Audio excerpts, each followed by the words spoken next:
Écoute, ô Israël, le Seigneur notre Dieu est l'unique Seigneur. Tu aimeras le Seigneur ton Dieu de tout ton cœur, de toute ton âme, de tout ton esprit et de toute ta force. Voici le second, tu aimeras ton prochain comme toi-même. Et il n'y a pas de commandement plus grand que cela.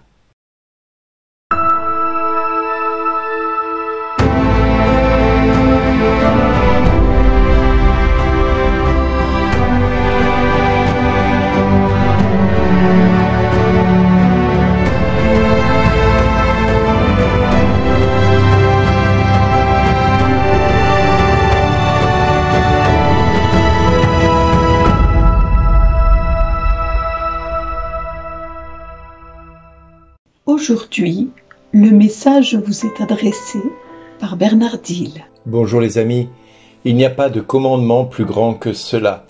Aimer Dieu de tout son cœur, de toute son âme, de toute sa force et son prochain comme soi-même. Il est vrai que par moments, nous avons dans notre cœur une forme de dichotomie, c'est-à-dire une forme de séparation par moments quand nous prions Dieu et quand nous regardons nos frères et nos sœurs dans la vie de tous les jours. Nous avons tendance souvent à porter un jugement sur ce qu'ils sont, sur ce qu'ils font et sur ce qu'ils essaient de dire ou pas dire. Il nous arrive très fréquemment de porter tout de suite un jugement vers nos frères et envers Dieu, on va être des adorateurs, des fidèles vraiment désireux de plaire à Dieu, d'aimer Dieu de tout son cœur, de toute notre âme, de toute notre force. Oui, ça c'est très bien, mais dès qu'on voit l'attitude ou le comportement de celui qui est à notre droite ou à notre gauche, là, bizarrement, on n'est plus du tout pareil.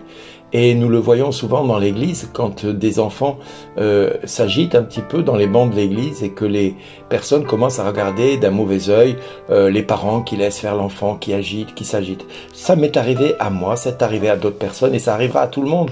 Parce que par moments, on n'est pas réceptif à celui qui est à côté de nous, qui s'agite, qui n'est pas forcément dans la même dimension ou dans la même proximité de notre cœur avec Dieu. Voilà, et chacun a un cheminement différent et Dieu nous dit vraiment que nous ne pouvons pas aimer notre Dieu de tout notre cœur et de ne pas aimer notre prochain. C'est ce que Jésus essaie de nous faire comprendre dans ce texte et l'attitude des apôtres vont être de devoir comprendre que aimer Dieu implique d'aimer son prochain et Jésus va leur enseigner cela. Et du reste, saint Augustin dira « aime » et fais tout ce que tu veux. Mais d'abord aime. Si tu aimes, alors l'amour va te conduire et tout ce que tu vas faire et tout ce que tu voudras faire sera conduit par l'amour. C'est ça qui est important. Nous pouvons prétendre être chrétiens et ne pas aimer d'abord. Oui, nous pouvons être de très bons pratiquants au niveau de la foi chrétienne. Nous pouvons être de très bons religieux, c'est-à-dire que nous pouvons faire tous les offices, tous les chapelets, toutes les adorations, participer à toutes les messes, faire toutes les récollections et les retraites possibles et imaginables, participer à tout ce qui nous est demandé et proposé par l'Église. Mais dès qu'il s'agit de notre prochain ou de notre voisin, ou tout simplement de notre sœur ou de notre frère qui nous a fait des crasses dans le passé, alors là, ça devient difficile et il nous est difficile de les aimer comme ils sont et surtout d'aimer nos ennemis, ceux qui nous ont fait du mal. Là, on ne devient plus chrétien. Là, on est humain et on reste humain à fond. Et c'est pas ce que Dieu nous demande.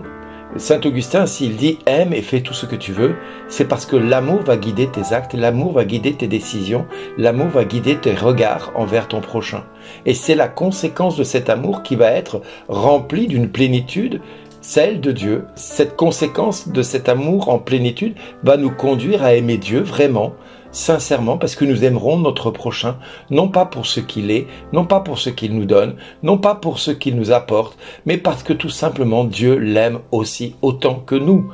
Et c'est cela qu'il nous faut avoir à l'esprit. Mieux vaut que toutes les offrandes et les sacrifices que nous pourrions faire, effectivement, nous pourrions tout mettre en place, faire dire des messes, mais oublier d'aimer notre prochain. Nous pourrions faire dire des messes, des trentains, des neuvaines pour le salut d'un frère ou d'une sœur qui ne croit pas en Dieu, qui nous fait des crasses, qui nous fait du mal. Oui, c'est vrai, ça peut être dur à vivre avec eux, ça peut être compliqué de vivre avec des personnes qui ne nous aiment pas ou qui n'aiment pas, parce que qui ne nous aiment pas parce que nous sommes devenus chrétiens, ou parce que nous sommes devenus pratiquants, parce que nous mettons Dieu à toutes les sauces, parce que chaque fois que nous ouvrons la bouche, Dieu remplit cette bouche de mots d'amour à son égard. Et de fait, on aime Dieu, et de tout notre cœur, de toute notre âme, de tout notre esprit, de toute notre force. Et ça, personne ne peut nous le faire dire l'inverse. Et puis à côté de ça, vous avez vos voisins, vos amis, vos familles qui peuvent être en opposition totale avec vous. Et c'est là que se juge l'amour que nous avons en Dieu. C'est là le véritable amour qui va être manifesté. Cet amour qui va être vrai ou pas.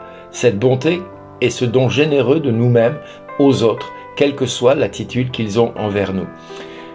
Faire des sacrifices, c'est-à-dire offrir des messes, c'est très bien.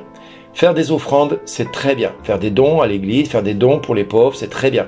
Mais cela n'a de sens que dans la mesure où ils sont l'expression véridique de notre amour. Si on n'a pas cet amour pour notre prochain, à quoi cela sert-il?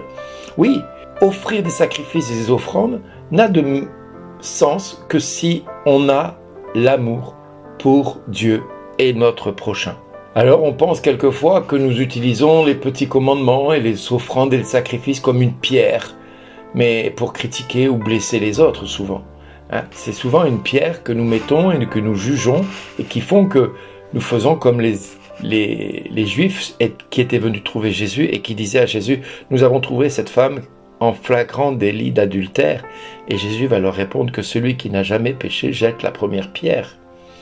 Et Jésus dira à cette femme « Où sont tes accusateurs? Moi non plus je ne te juge pas. Va et ne pêche plus. » Voilà ce que Jésus nous enseigne, l'amour par excellence. L'amour qui va dépasser tout regard humain sur telle ou telle personne. C'est difficile, je le conçois, mais la vérité, c'est que si nous aimons Dieu, nous devons aimer nos frères et nous devons aimer nos ennemis.